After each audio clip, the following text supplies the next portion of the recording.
Ladies and gentlemen, Tomas de Cruz. And his opponent fighting out of the blue corner, wearing the white trunks with green letters, he also weighs 139 3/4 pounds. From Lowell, Massachusetts, his professional record, 18 victories, 12 by KO against only 2 defeats. Introducing Irish Mickey Ward.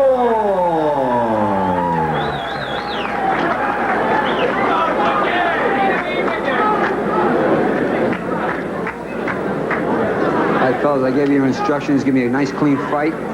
Shake hands. Good luck to both. Short and sweet introductions. There's a look at Tomas de Cruz. He's been in there with some pretty good competitors, as we mentioned, and here's a look at Mickey Ward. He's got a couple of questions he has to answer about himself, and the one that Al Bernstein has touched on a couple of occasions already, and that is the hands. Can he keep them in one piece? And that has been a problem. And probably the biggest single factor in this fight is the weight. Yeah, Mickey Ward, a natural junior welterweight, although he is fighting at 139 3/4 pounds. He's fought a couple of his recent fights at 136, and he said, I just wasn't strong. I fooled myself into thinking I'd be quicker, but I was only quicker for a couple of rounds. Also been working with the Nautilus equipment, and he feels his upper body is stronger, so that he could be a little bit more of a banger tonight. But he also said he doesn't know anything at all about Tomas de Cruz, and so it may take him a couple of rounds just to study his man and figure out what he's up against. And that's the way the fight starts. Come on out. Break, step back. Let him go, Let him go. And when we talked to de Cruz's people earlier today, they said that their man would very likely stick and move. Now, that could be synonymous with run, but so far that has not been the case. Well, he hasn't exactly faced an uncharging Mickey Ward, which he thought he might. A little bit more aggressive here. I shouldn't say aggressive. That would be overstating it, wouldn't it? He hasn't been running anyway.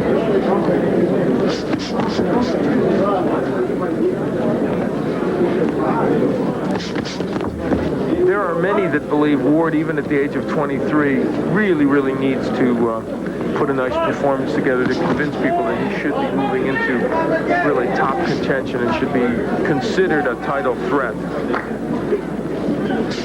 Lost to Edwin Corrette last year, and also this loss to Mike Mungian. It really dampened some people's enthusiasm about Mickey. And remember, as we said about de Cruz, he has been in there with some big names, in there with Barry McGuigan, and in there with none less than Julio Cesar Chavez, who many, myself included, believe to be the best fighter around these days. He's excellent. But they were at a lighter weight. Now he's coming up to junior welterweight. Which is nice because he considers you to be the best announcer pound for pound in boxing. It's a mutual thing. I'm very big in Culiacan. Right. Step back. Ward switching to the lefty stance, something he will do often and do well. So an uneventful first round here at Resorts in Atlantic City. Mickey Ward and Tomas de Cruz. Come on out.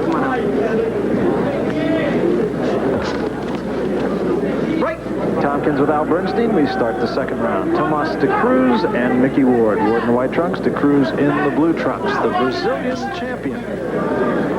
A lot of amateur fighters in Brazil, but not a lot of professional fighters for some reason. Very few, and it's real hard to get sparring for these guys, and they really have to come to the United States, as de Cruz has, to train or somewhere. He's training here in New Jersey.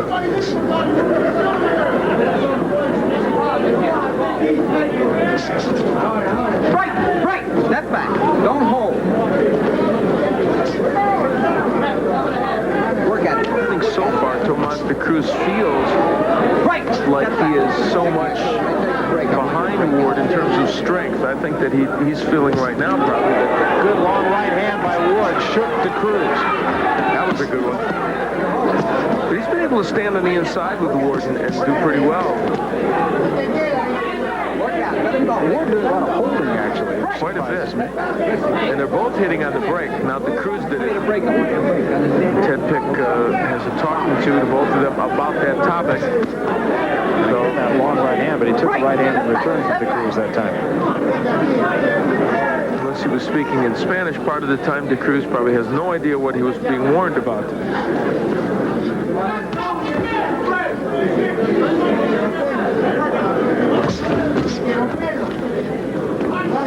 Step back. Let me have it. And a lead left that time by Mickey Ward. Work. And it's one punch and hold. De Cruz doing some excellent body work early in this bout. We saw, of course, a lot of that from Vinny Verghese, but in this bout, De Cruz getting there early. And I'll tell you, he may have seen the tapes of that Mungin fight. Mungin really did a number on Mickey Ward's body.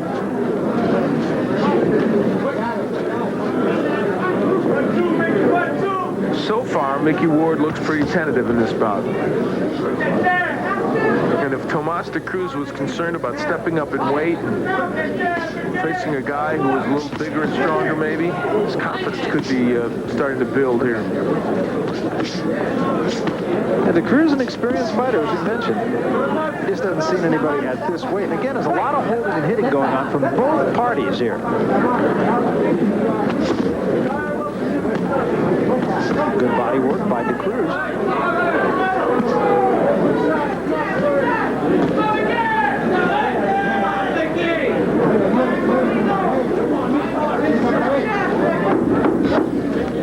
Heading for the end of round number 2 inside of 10 seconds. The long left hand misses and a right to the body. So De Cruz continuing to work the body pretty effectively as we get to the end of round number 2. Not a bad round. That last round, one of his best shots. But Tomas De Cruz has been whacking away to the body. There's a good left hook. And he throws the right in, tosses the right in for good measure. Good body work on the inside. There's Dick Eklund, Mickey Ward's brother and trainer, confidant. Round number 3 is scheduled for 10. Tomas De Cruz and Mickey Ward. So De Cruz has not fought in the United States since 1984, but during that year, he had 7 fights here in Atlantic City, won them all, some against some pretty good fighters. Anthony English, he knocked out in 5, who was a top 10 fighter. Jocko King, he beat him in 10, who wasn't bad. Leon Drummond. So he beat some guys in there that were not bad boxers. And he got his shot against Julio Cesar Chavez in 87 and lost, and then against McGuigan his last time out. He's also undefeated in his native Brazil. He was undefeated in Atlantic City and undefeated in Brazil, doing great in 2 cities. His problem came in France and London. And Los Angeles. And Los Angeles. Where each out of those cities he'll be world champion. Let's take a look at your card now. I've got it even at 19. I gave the last round to De Cruz, and the first round to Mickey Ward by a very narrow margin. Oh, I'll tell you. Wonderful body work by Tomas De Cruz on the inside.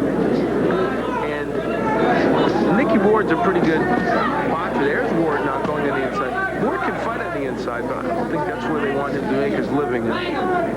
Ironically, Mickey Ward's one of those guys that when he switches to the southpaw stance on the inside, he's more effective than when he's righty. I don't exactly know why.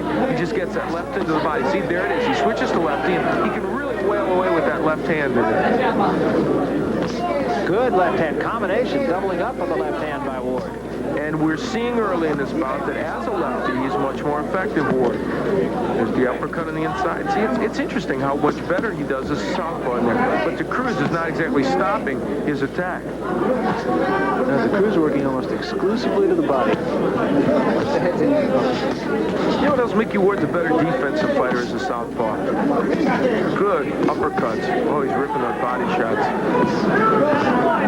Again, a good left hand backs De Cruz up. Good little sequence by Mickey Ward. And again, upstairs, downstairs, and back upstairs. And De Cruz goes against the ropes and is hurt. Left hand by Ward. De Cruz in trouble. Ward chases him against the ropes. And De Cruz holds on. And he is hurt. No question about it. Won't take much. It all turned when Ward became a southpaw. Now he's back to righty, but that's okay because De Cruz is in trouble and he's down. And he is still hurt. And Mickey Ward will have seconds left to get him out of here. DeCruz is still in trouble. It's over. That's it. They stop it. And DeCruz is still in trouble. So I would have to say that's probably the right decision there. Very impressive for Mickey Ward. Well, he was the bigger, stronger man coming in. DeCruz fought well over the first couple rounds, but Mickey, when he turned to the southpaw stance, remember I said before that how much better he is on the inside as a split of a fight he had back in October of 1986. As we look at how Mickey Ward ended things, at that point he's fighting as a righty and lands a big left hook against Carlos Brandy. Knockout in the second round back in October of 86. He did it the same way he did it here tonight. There you see him as a lefty on the inside, working so well. He turned to the lefty stance in that fight and unloaded power shots on Brandy. That's what he did here tonight against DeCruz. It all changed when he turned to the southpaw stance. Well, he told us this morning that he was going to take a couple of rounds to see what his man had, what he was made of, what kind of style he had, because he really didn't know anything about him. It's exactly what he did, and when he figured it out, he just went to work. The case of a bigger, stronger fighter who was fighting in his appropriate weight class against a guy who's stepping up in weight and having some hard times. Now you have to wonder about DeCruz. Does he go back down? And there is some conversation that they would like to get him ranked as a lightweight. He is not a junior welterweight. Should not be fighting in that weight division. I think he learned a valuable lesson tonight. Let's go to Michael Buffer. Ladies and gentlemen, referee Ted Pick stops this bout. After a mandatory 8 count, he finds that Thomas DeCruz can no longer continue the time. 45 seconds of the third round. The winner by TKO, Irish Mickey Ward. So Mickey Ward wins it with just 50. You were the bigger, stronger guy. Yeah. Yeah, I tried to get that out of my mind the last fight. You know, I was too light, he was too heavy. You know, I just tried to get that out of my mind, concentrate on this fight with Santana. But they changed it, so and they gave me this guy here. And I didn't know nothing about him, so I just want to take my time. I don't want to go out there and throw nothing, leave myself open, because you never know how this guy is, if he's awkward or whatever. So I knew I had 10 rounds to go. I just took my time, and I knew I'd catch up with him with the body shots. He did some good body work in the first round or so, nailing you with some left hands and rights in there until you switched to the southpaw style. It seemed to be the key. Yeah. I try to confuse him. I'll go righty, and I'll just throw like short hooks upstairs, and I'll throw one downstairs occasionally. Then, like, as the fight goes on, I'll switch without him even really realizing I'm switched. That's when I go down to the body. Okay, let's take a look at when you first heard him, Mick. Is there a thought to have him fight lefty more often? Excuse me, when he's inside, he's much more powerful Yes. as lefty.